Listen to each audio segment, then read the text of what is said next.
Okay, so as I said, I was going to help you customize your shapes.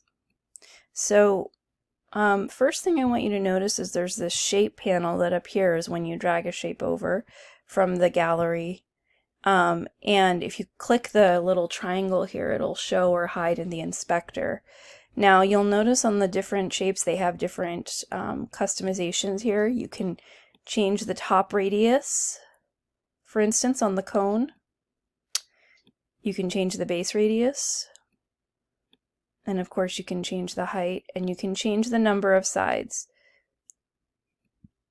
So that is one way that you can customize a shape from the default.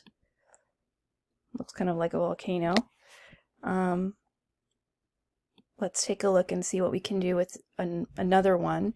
So something like a sphere, it doesn't have as many options as the cone. It only has what it calls steps, and if you look closely, I'm going to pan my camera over, Control Shift, and then I can reduce the steps, and you can kind of see it gets more blocky, and I can increase it up to 24. So that has a different setting, but it depends on the shape. The roof, appears like it doesn't have any options. Let's just take a look at a couple more. Okay, same thing with the rounded roof. But like the polygon will definitely have some options here. And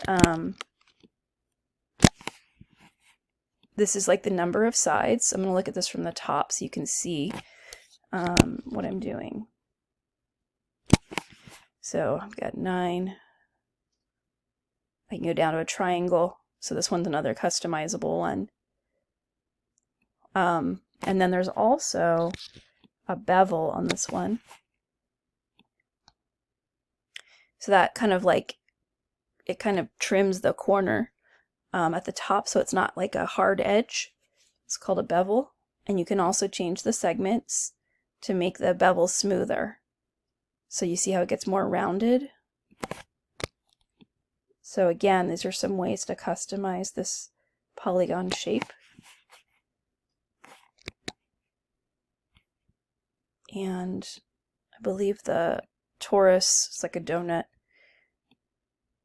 You can make the overall radius bigger, and then you can make the thickness of it bigger.